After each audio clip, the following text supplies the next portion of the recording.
Each of us takes a journey through life along a road that is partly made of our own choices and partly made by the choices of others. It's that journey that defines who we are. Imagine making that journey alone, with nobody to help you find your way.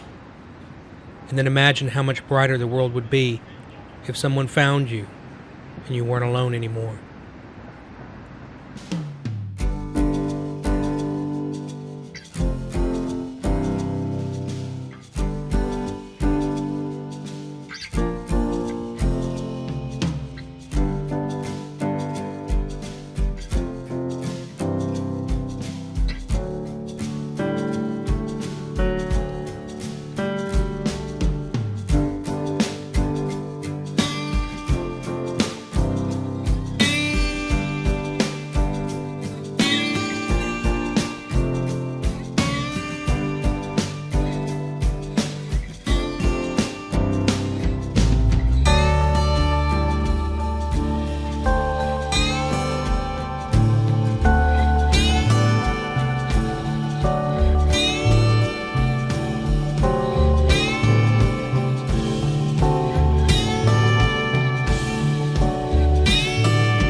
Our intention was never to adopt 3 children. As a matter of fact, I don't even know that I can say we intentionally set out to adopt a child. I knew Matthew's grandmother. We were having a casual conversation, and I was asking her about her grandchild, and she started to cry. And she said, well, they asked me if I would adopt him, if I wanted to adopt them. And I said, well, of course you do. And, you know, she said, well, I can't. And I went home that night and I was talking to my husband and I said, you know, I know someone that their grandchild is in foster care and he was shaken, so they don't know what his prognosis is, whether he'll ever be able to walk, talk, see, what his future is. I said, what do you think about us adopting him?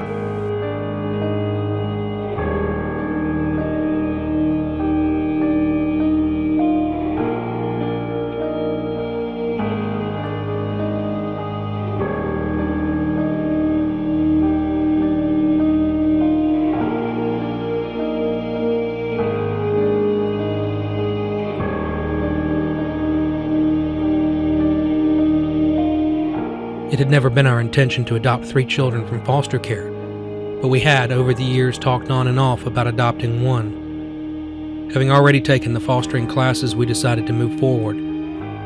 It is difficult to describe the awesome sense of parenting that takes over on the day you realize that a child is out there somewhere, waiting for you.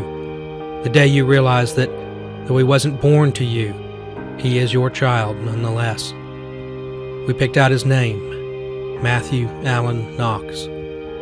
And though we had never met, we knew he was ours, just as surely as we knew that the sun would rise the next morning. We adopted 3 children from the foster care system. The first child that we adopted was a little girl. Her name is Lindsay, and she was 11 days old and weighed 4 pounds. This is the smallest baby I have ever seen or ever held in my hands. And she came home with two t-shirts or 2 under t-shirts. One is slacks and one is a shirt. And a little bag that had maybe 2 bottles of formula and a couple of diapers.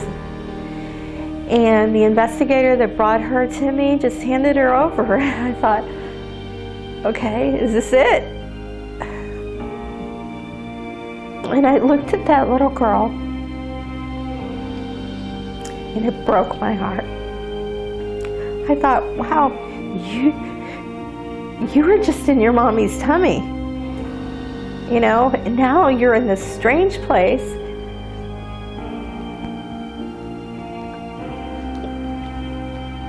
And she looks so lost to me, because I can't imagine having a child and it not being with me. Needless to say, we fell in love with her. And we were so blessed to be able to adopt her.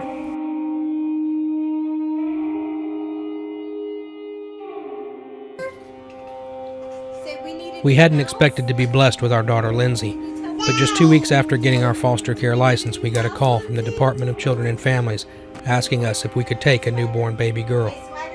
Born 7 weeks premature and just 11 days old, Lindsay was the third child taken from her birth mother. The first two had already been adopted. We knew early on that Lindsay was likely to become our daughter, and we adopted her shortly before her first birthday.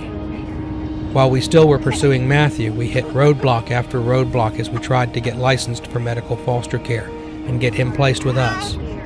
For some reason, Matthew's caseworker wasn't cooperating, and we couldn't figure out why. Little did we know what the future held.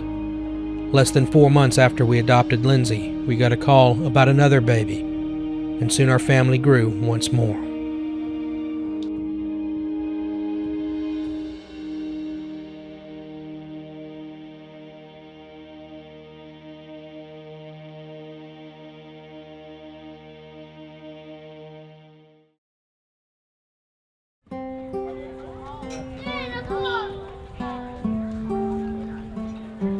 Daddy, did you know I can hang upside down? Help me! Watch. I'm gonna do it. We get a phone call, and they tell us that Lindsay's biological mom had another child.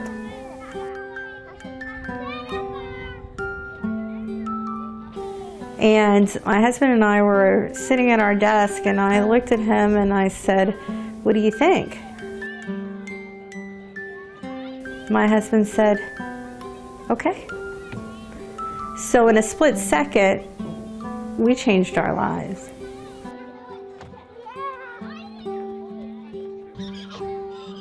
When we told our adult children that we were thinking about adopting, I think the first one that we told them we were thinking about adopting, they were totally on board and very supportive. You know, when we told them the second one, they were on board, a little bit more apprehensive, but the third one, they were like, "Wow, Mom."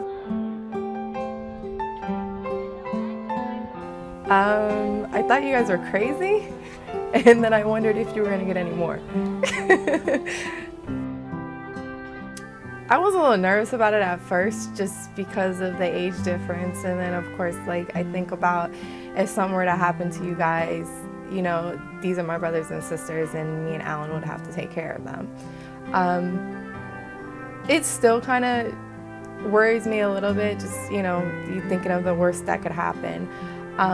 But like, I look at them, and even being like a mom now with Elijah, I know how much it means to love your kids.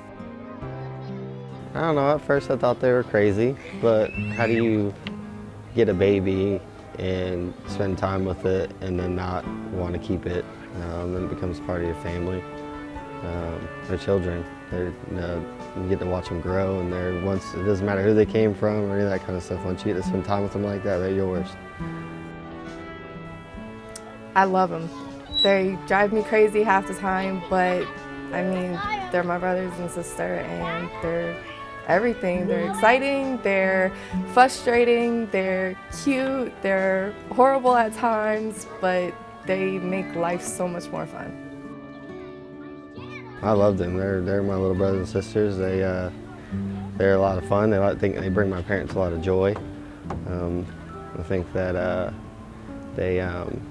I think it helps them. I think it does. I think that they're the ones that are probably the most lucky. That children are children, but the way that they affect their lives, I think it's good for them. I think it's good for especially for the kids.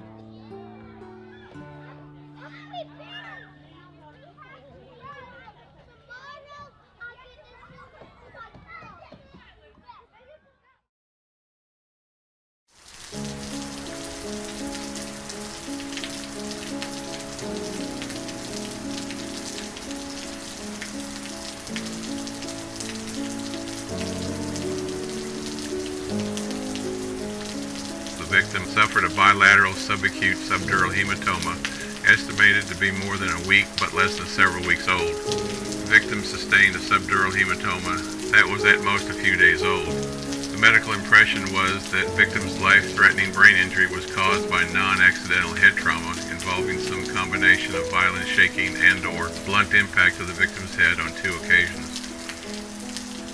I think back to those early days, and those were some tough days, you know, and to look where he is now, I don't think anybody really knew, other than you could see that twinkle in his eye, and that's what was pretty amazing about it. The only baby pictures we have of Matthew are the ones the police took of him in the hospital. At just 2 months old, Matthew was brought to the emergency room by his birth parents because he was fussy and wouldn't eat. Doctors discovered that Matthew had suffered both recent and healing head injuries, diagnostic of physical abuse. His life was in peril, his prognosis bleak. It was likely he would be blind, would never walk, and would never be able to talk.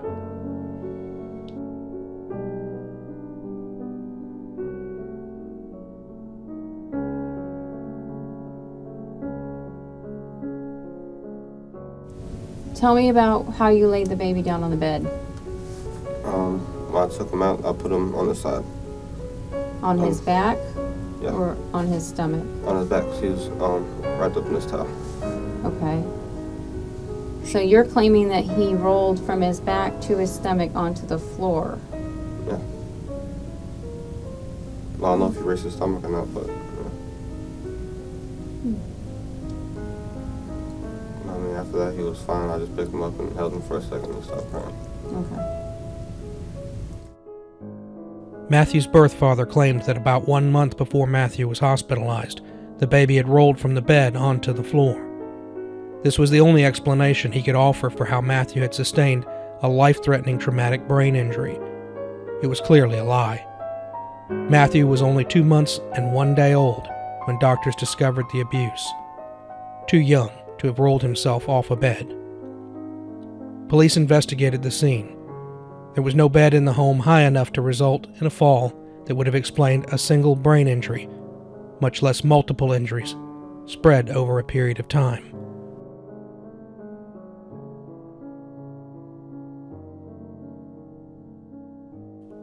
When confronted by a detective, Matthew's birth mother could only deny any knowledge of the abuse.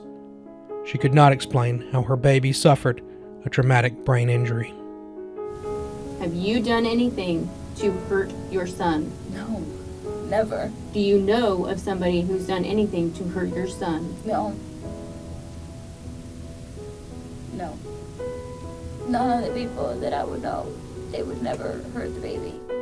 Matthew's birth father gave statements that were really inconsistent with the injuries and how he says that it could have happened. My understanding is that Matthew had a subdural hematoma. There was actually one that was healed, and there was one that was fresh, and the interval was about 2 weeks. His statement would possibly explain away the older injury, the one that's already healed over the 2 weeks. But then, if you know about the 2 injuries, one that's fresher and one that has healed or started to heal, then what is his story about? Okay, what created this fresh injury?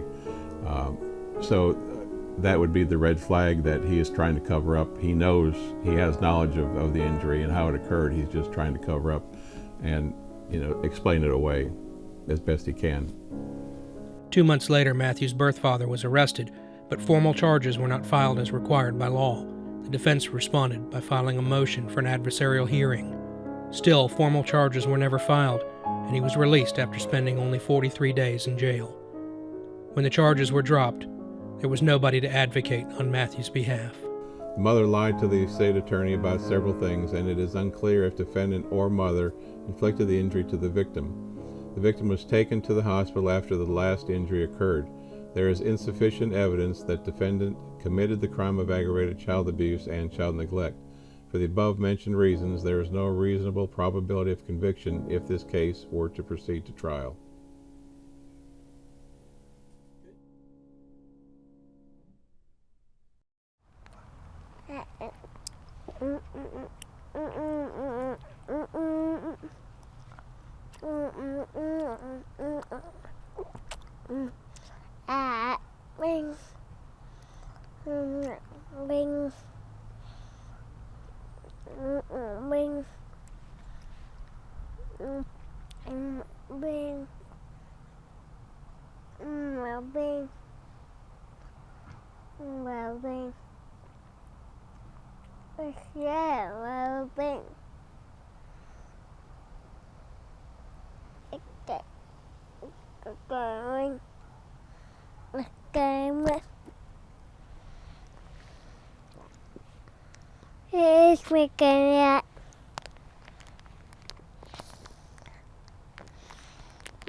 Again, Daddy.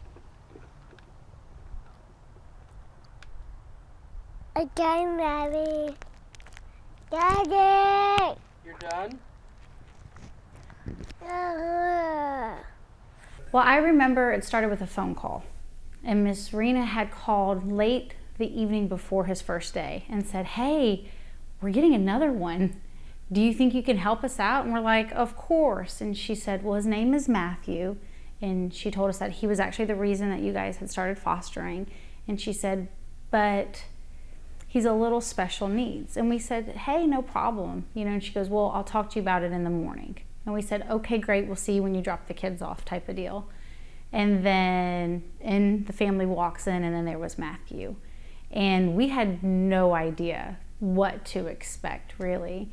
And I just remember immediately looking at him and obviously loving him, because even from that young age, he's very positive. You know, he has this just goodness that comes from him. I knew Matthew was going to do great things.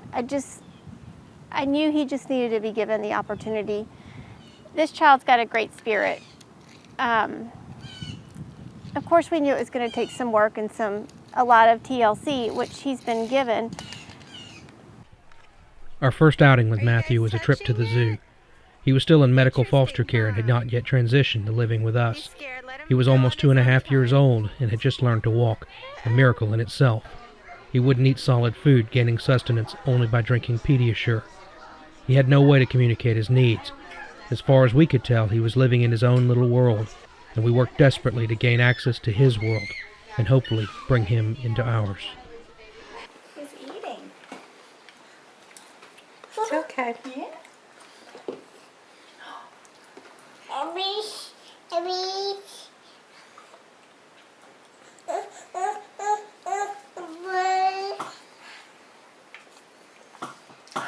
Yay, Matthew!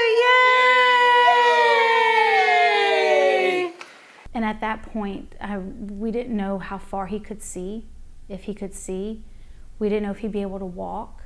I mean, he was just, came to us and was, I don't want to say broken, but we just didn't even know where to start pulling apart or what to do. And Miss Rena said, "Are you guys sure you're ready?" And we said, "Absolutely, let's do this." And we just kind of took it day by day, and just every day was, oh, well, he can do this, or he is responding to this, and just watched him kind of blossom and fold.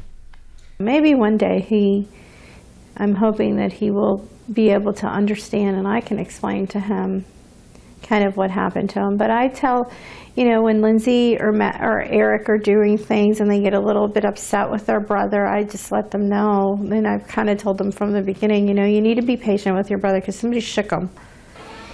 And at first, the first time I said that, they didn't quite understand. But, now it's cute because the other day, Matthew was doing something and then Eric was arguing with him, and he says, "You need to let Matthew have time to do that because somebody hurt Matthew." And Matthew, unlike them, someone did this to him.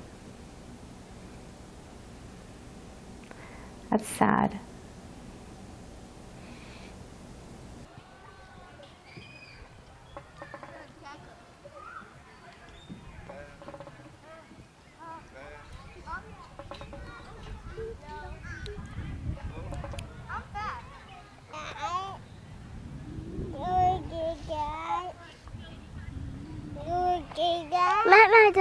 me because you're going to push me backwards, and then I'm going to bust my backwards head open. You want that to happen?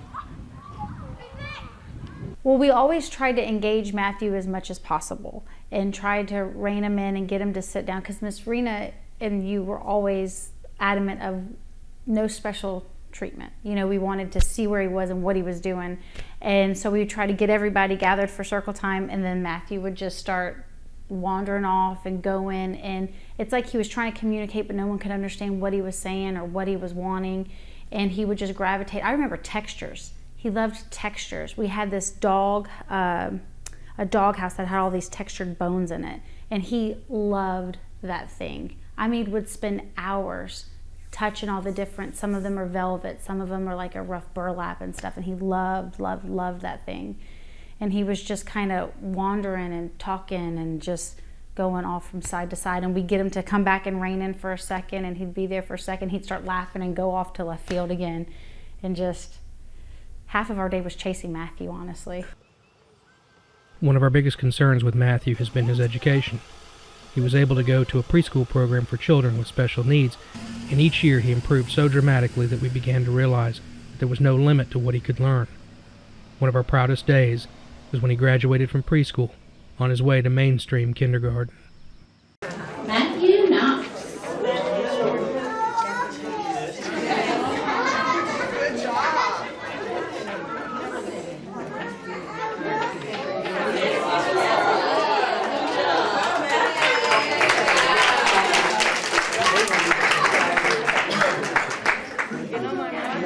I didn't want to put him in a classroom that was going to set any kind of limitations for him.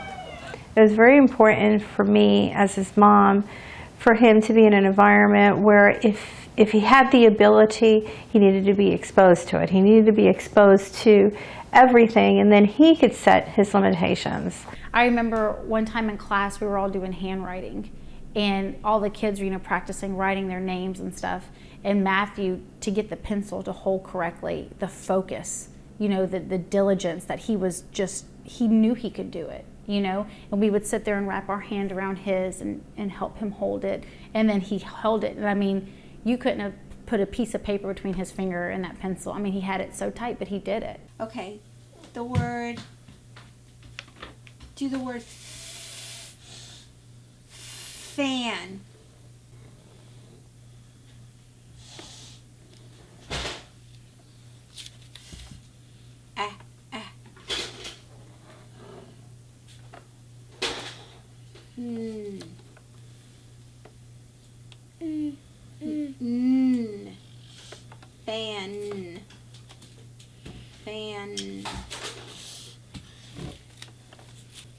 Fan. High five. He was able to follow directions. He was able to line up. He could go from circle time. He learned, I think some of this attributes to you all as great parents too. Knew his colors, his numbers. He could write his name. He's able to lap the track now, navigate all the play equipment, even the bigger equipment now. The song of the Cebu.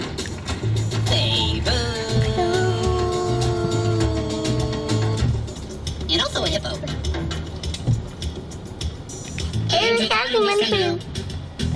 Six Cebu is growing, it's sneezing. Achu-moo-moo, achu-moo-moo, achu-moo-moo, achu-moo-moo-moo. This morning, the first thing he says to me in the morning is that he says, "You're beautiful, Mom." And then he says, "I love you a lot."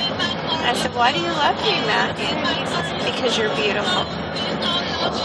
So that's kind of his demeanor. And then we were in the kitchen, and he was going to leave me for a minute while I was talking to him. He says, "I'll be back." And I said, "Oh, don't leave me." He says, "Don't cry, I'll be back." So I pretended I was crying, and he turned around and he goes, "Don't cry, I'll be back. I have to go talk to Daddy. I'll be back. Just wait 1 minute." Is Ariel pretty? Yes, it did. What color is my hair, Matthew? Black. And what color are my eyes? Brown. Very good. Matthew. What color are your eyes? Black. Oh, very good. What did you do today, Matthew? I go pee party. When I first walked into his classroom, I have to admit, I looked around the classroom. The children were learning their ABCs, and I thought, am I setting my son up for failure? Because at that point, he wasn't talking, he was barely walking, wasn't eating, he was having so many challenges. What happened this morning when you had a temper tantrum? What happened? It kicked me so again. Is that why you were crying? Yeah. And what happened? Because it kicked me again. Did you have a meltdown? Yes, I did. Matthew's progress has been so impressive that it is easy to forget about the omnipresent indicators of his traumatic brain injury. His eyes are poorly aligned and bounce from the neurologically induced nystagmus. The corner of his mouth droops, much like a person who has had a stroke. He drools almost uncontrollably, and he has noticeable difficulty with balance and will even fall out of a chair for no apparent reason. Would a bunny rabbit feel good? Would you like to touch a bunny rabbit? No. No? You don't think a bunny rabbit would be nice and soft? No. Okay. What about a worm? Would you want to touch a worm? No. Okay. Personal preference. Put it next. Good job. A rose? Drawings on here are horrible. I'm assuming a rose. Ouch, that would hurt. That would be prickly, wouldn't it? No. Yeah. I know you like flowers, but roses are different than flowers. I'll pick roses. You pick roses? Yeah. Yeah. He would sit there and you would be in the middle of doing art or something and you could hear it from other classrooms. And all of a sudden you hear open, close, open, close, open. And it's like, oh, there's Matthew going with his cabinets again. He loved it, the repetitiveness, open, close, and the drawers and the cabinets, those wood banging over and over again. And he would get so excited. And Nadia would encourage it.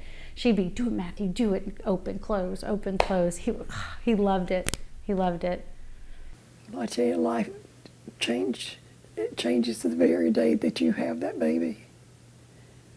I mean, and it's not that he has to do anything. It's just the fact of that smile. The idea of caring for a child with special needs seems ominous, but for years I had watched my great-aunt Ruby care for her son Jack, who at the age of 6 suffered a brain injury due to encephalitis. Going from healthy to profoundly disabled almost overnight, Jack has required lifelong care. Caring for 3 young children, including one with special needs, prompted Raina and I to open a child care center with plans for a K-12 school. How ironic it was to find out that Ruby and her husband started a school for children with special needs so that Jack could have a place to learn despite his disabilities. We worked with him because it was time for him to go to school. Had no schooling, no place to go. And my husband and I found out about the Retarded Children Association for Retarded Children in Cobb County.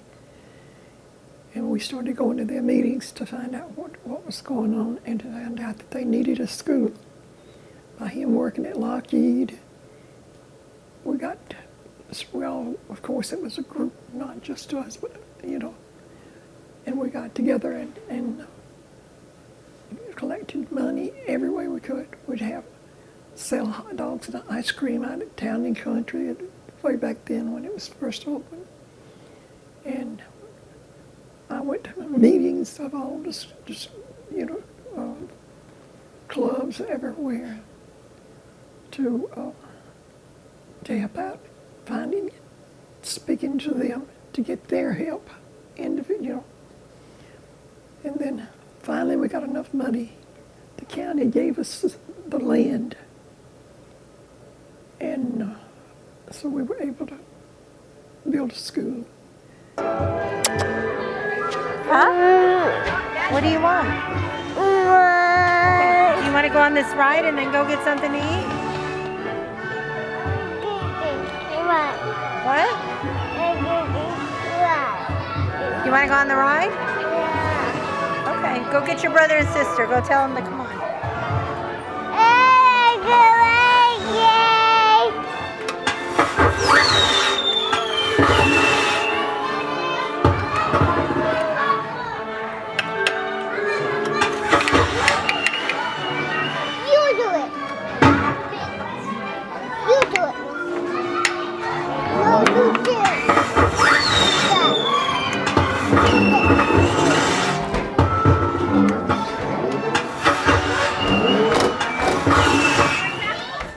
I learned very quickly that there wasn't anything that Matthew couldn't do. Matthew knew his abilities. We just needed to be keen on to what he could do.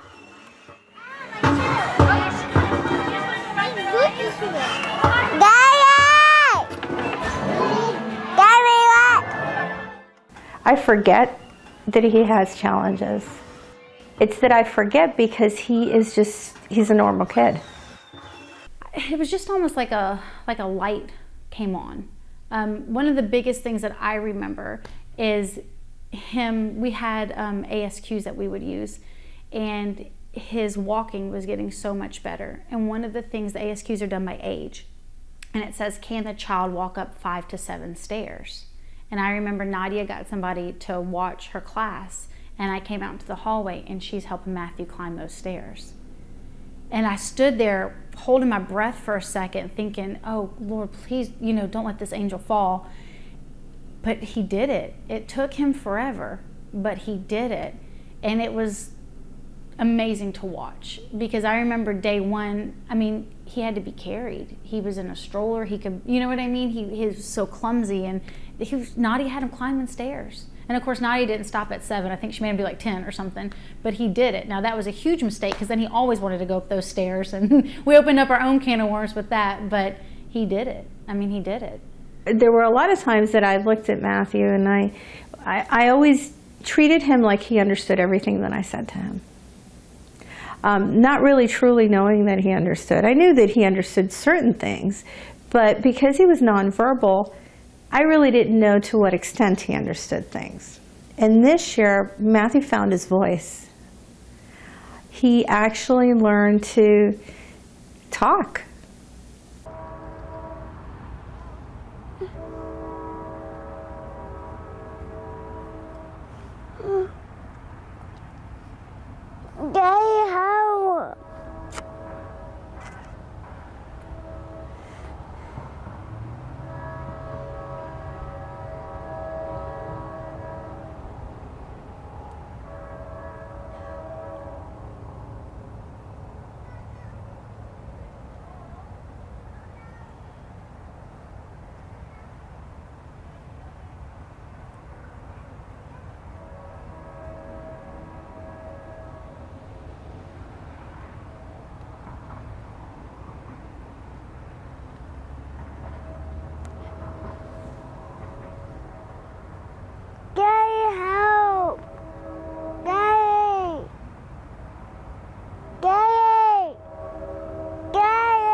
I can't. It's too hard.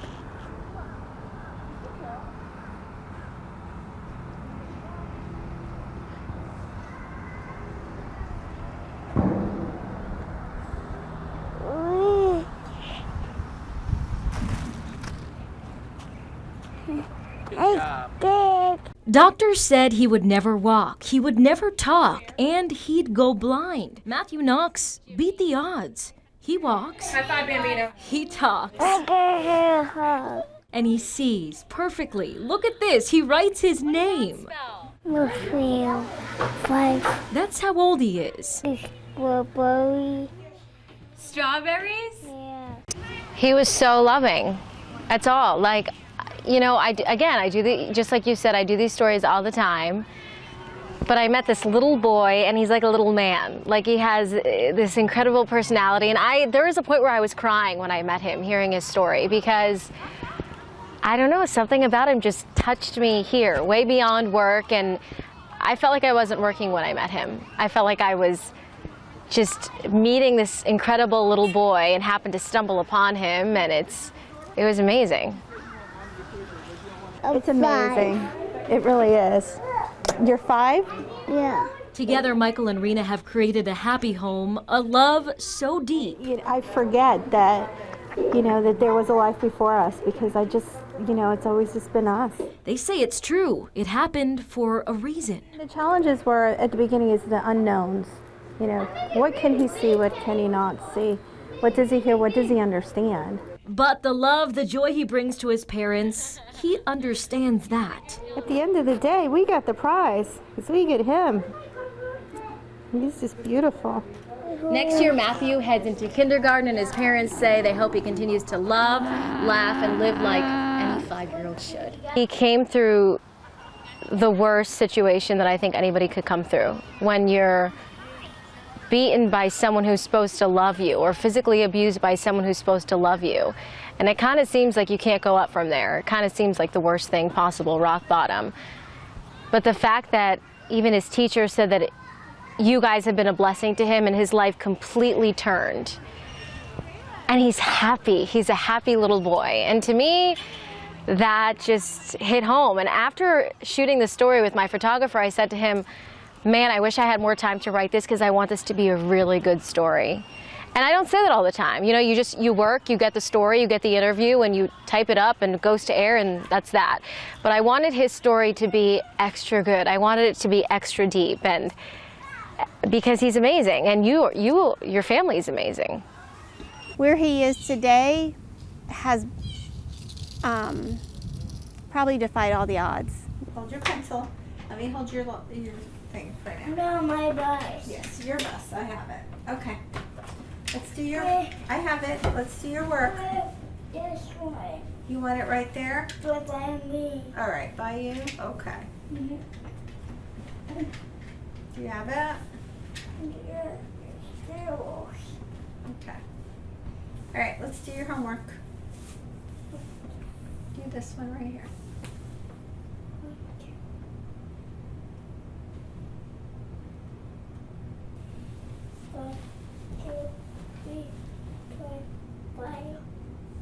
Five. Good job. Write the number 5.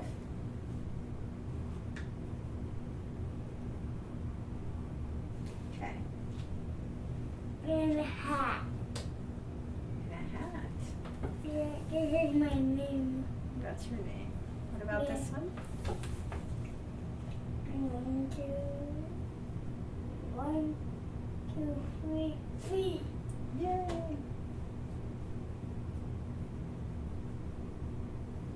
One, 2, 3,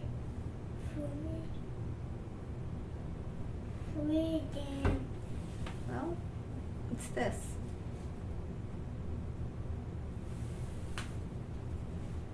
One, 2, 3, 4, 5, 6, 7, 8. 8. Yes.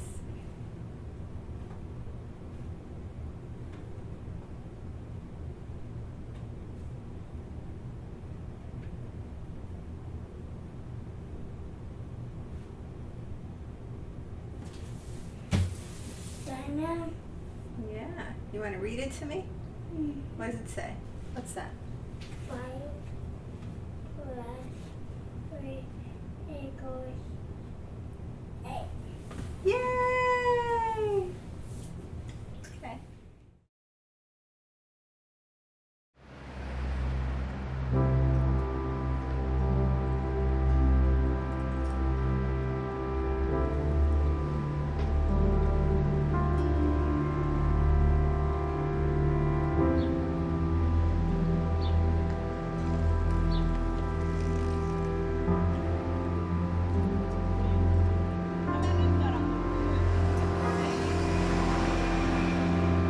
Today in America, more than 126,000 foster children still need an adoptive family. And nearly half of these children are past the age of 9. Foster parents bring help and kindness at a crucial point in a child's life. Yet foster care is by nature temporary. And the aim of the system and the desire of every child is a permanent home.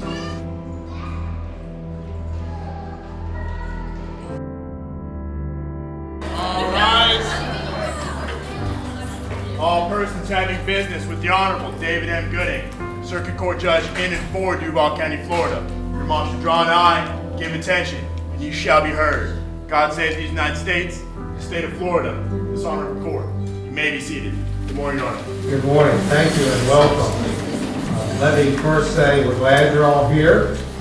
I want to thank our partners at Family Support Services, the Department of Children, Families, and the Guardian Ad Litem's office. And I also want to let those of you who have small children with you to know to just relax. It's okay if kids behave like kids in this courtroom. It's only when the adults behave like children that get upset. So let's just relax and have a good time this morning. There is no order that a circuit court judge can enter that's more significant than a final judgment of adoption, because it changes the future. It changes the future for the child, it changes the future for the family, it also changes the future for our whole community, all for the better. So thank you to our adopted parents for opening your homes and your hearts at the time that this child needs you. Adoptive parents are the most special people in the world. I can tell you stories about adoptive parents all day long. I have an adoptive parent. She takes children into her home who are infants who are terminally ill because she says babies shouldn't die alone. I have also had her adopt children who have made it into their 30s when they were told by physicians they wouldn't live to be 2 years old. Our foster and adoptive parents provide that home. I think I talked about it a little bit earlier, but government can't do what adoptive parents do. Children need ears to listen to them, arms that hold them, and hearts that love them, and government has none of those things. That's what adoptive parents have in abundance.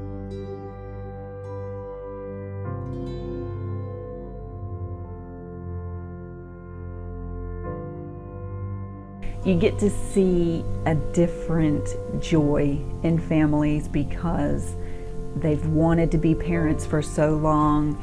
They feel like they miss out on Mother's Day or Father's Day or whatever the case may be, and then when celebrated right before Mother's Day, we typically try to have the event the Friday before Mother's Day so that they will get to experience and celebrate their first Mother's Day just a couple days after the finalization. So it's just I think it's one thing to watch an adoption happen when you are focusing on the child and the adoption and making them a part of your family, but the Mother's Day event also focuses on the family and the fact that the parent is now becoming a mother and has this child and is going to be able to have a true Mother's Day following the finalization. So it's just a really happy event.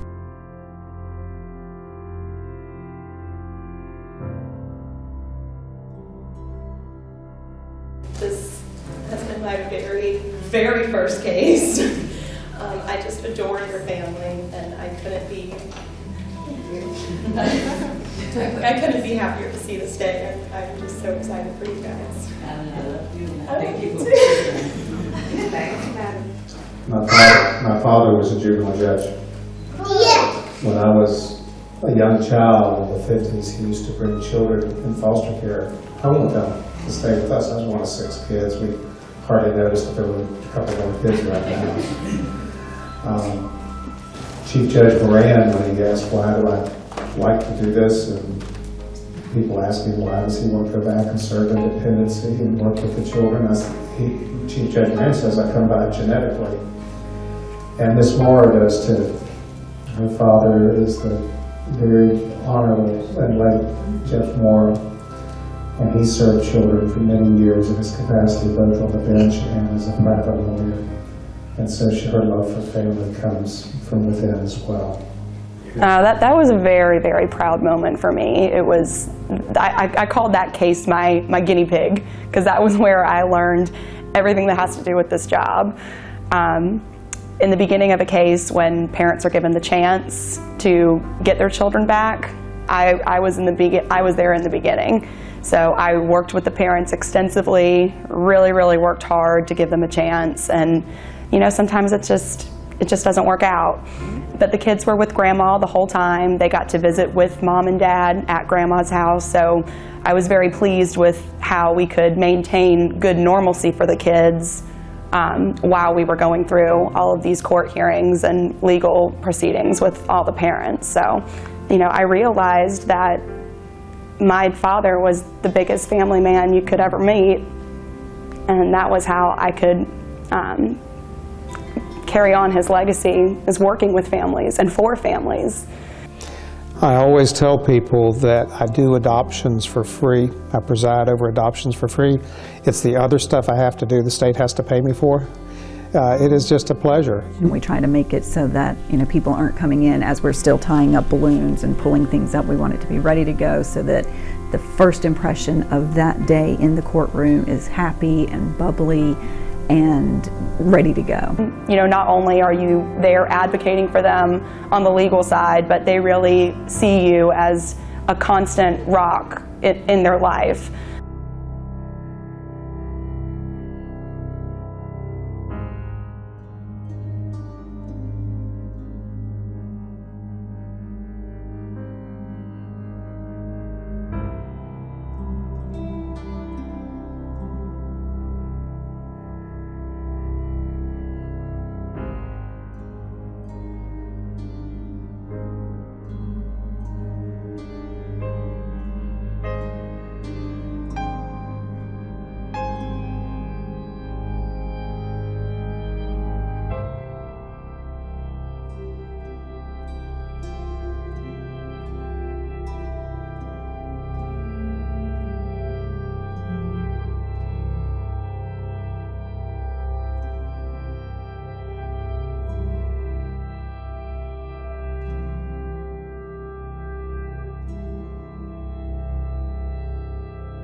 Family Support Services is one of 18 what they call community-based care agencies in the state of Florida. Florida has a very unique child welfare system in that about 12 years ago they decided to take the care side, the child care side of the system and privatize it from the standpoint of using nonprofits in the local community. I work here at Florida Baptist Children's Homes. I'm the adoption specialist. I work with maternity clients who want to make an adoption plan, as well as families who want to adopt. We have families that are interested in adopting infants, and then we also help facilitate adoptions with families who wish to adopt through the foster care system, which is a great need, especially for older children. I am Aaron Perry. This is my wife, Cecily Perry, and we are house parents of Florida Baptist Children's Home. It can range from 8 kids to 10 kids in the home at one time. I teach them how to cook and wash their clothes. Let no child grow up in foster care. Adoption changes lives, and it's something that, as Christians, we believe that God created adoption. He's the one that set this in place, and that every child deserves to have a family that loves them and where they belong. I constantly have families come to me and they have maybe been asking themselves this question of, can I love a biological child or an adoptive child as much as a biological child? And it's so great to hear back from them that, whether they have kids already or they don't, just how this adoptive child does just fit right into their family. And it's not something that they have to necessarily have this extra love for. It's just something that comes natural for them. For me personally, I think it's the understanding of the love of Christ and being able to have that experience, to have the rewards or feel the joy of serving, and realizing that there's much more going on that's way bigger than myself, and being able to give to someone and see their reaction and see how they can grow from my help. And they all have different personalities and they change, and I just enjoy every single one of them. If God's called you to do this, then stay in there, because that child needs you. And we have many children that need homes.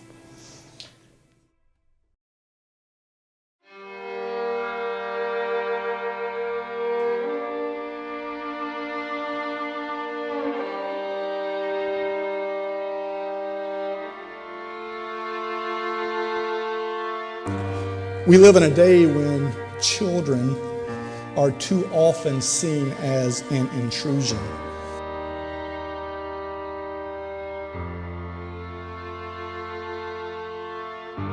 If that is our view, then we have no understanding at all of how we became adopted sons of God.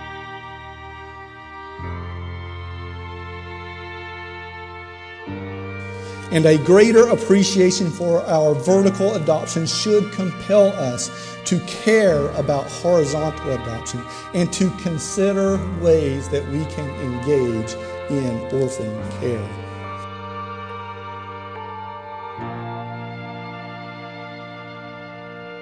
I think one of the most precious images of salvation is this idea of adoption, that we have been adopted into God's family. The scripture presents when God created Adam and Eve, He placed them in the garden. They were in His own image and they were in perfect relationship with God, but because of sin, they became estranged from God. They have been separated from God. But all along, God had a plan from the foundation of the universe to send Jesus to bring us back into relationship with Him, to adopt us back into His family. And so I think that image of adoption, of God bringing children who had been estranged from Him, who had become orphans in a sense because of sin, have been brought back into His family. And yeah, I think that's one of the most beautiful images we have of salvation in Scripture. And I think it's an amazing thing that Jesus Himself really kind of taught us about that. He stunned His followers when He said that when you showed to me when I was hungry, when you showed to me when I was naked and clothed me, when you came and visited me when I was sick or in prison, then you showed me great love. Well, his followers were stunned because they were confused. They said, well, when did we ever do that? I mean, they would have probably been willing to do that, but they hadn't seen Jesus in that kind of need before. And yet He goes on to say, well, when you went and fed the hungry, when you clothed the naked, when you visited the sick or those in prison, you were actually visiting me. You were actually caring for me. When you did it to the least of those, you did it unto me.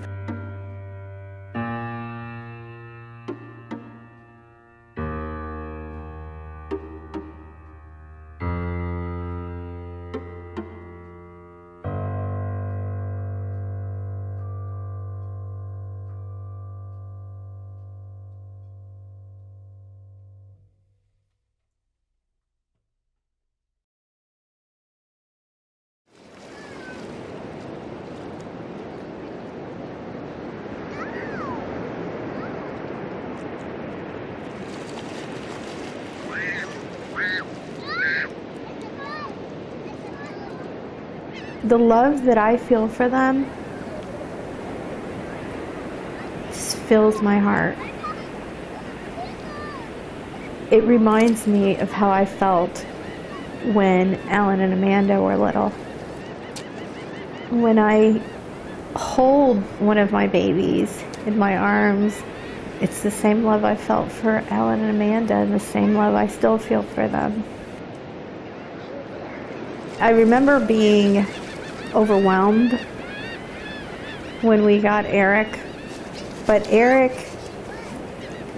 is one of the most beautiful little boys. And I thank God every day for him. As a matter of fact, I often forget that they had another life before us. That they came from someone else's tummy.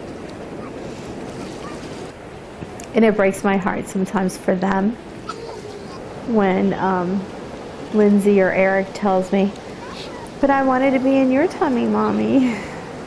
And that's kind of how I'm introducing them to the fact that I'm not their biological mother. I'm their mother. Because it's not a burden. It's a privilege. And for Eric and Lindsay, you know, it's a little different because their skin color is different than ours. And Lindsay will ask me, when they ask me about my mom, they'll say, "Is she brown like me or is she yellow?" I just want her to know that she's absolutely gorgeous.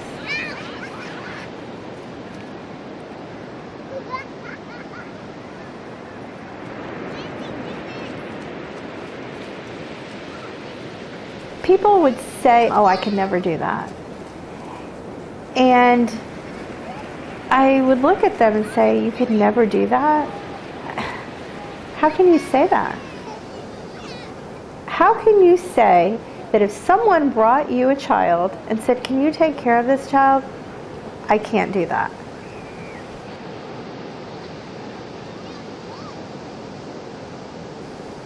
If everybody says, "I can't do that," who takes care of the children? Is it sacrifice? Absolutely. It's sacrificing a lot. You know, but I wouldn't trade it for the world. And I love it when my daughter says to me, "Mommy, when you get old, I'm going to drive you." So see, we're lucky because we get 5 children that will make sure that we're okay when we get older. If you live your life loving people and doing things for others, then people will be there for you if you need them. We've been so blessed and so fortunate because God is always there for us. There are times that I'm like, what did I do to deserve all of these blessings?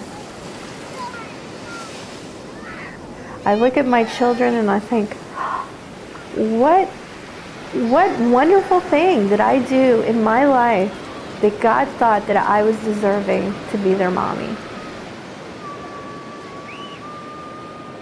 They are the first thing I see, and when I go to bed at night, that is the first thing that I give thanks to God for. Because though they drive me crazy, I love them with all of my heart.